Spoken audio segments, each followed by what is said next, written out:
இது நல்லா அழகாக பச்சை மிளகா காய்ச்சிருக்குது. இது நல்லா குண்டாகவும் இருக்கும், நல்லா காரமாகவும் இருக்கும். இந்த பச்சை மிளகாவும் பறிச்சுக்கிறோம் நாங்கள். வெண்டைக்காய் இங்கே ஒரு செடியில் வெண்டைக்காய் பறிக்க போகிறோம்.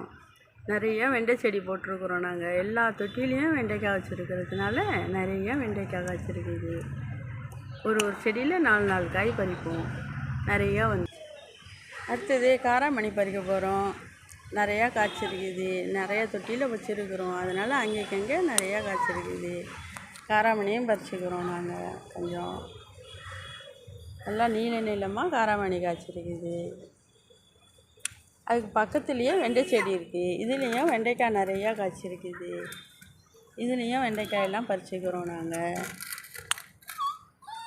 அடுத்தது நாங்கள் சிகப்பு முள்ளங்கி காட்டியிருந்தோம்லவா, அதை நாங்கள் இன்றைக்கி பிடுங்கிக்க போகிறோம். நாங்கள் எடுத்துட போகிறோம் அதை.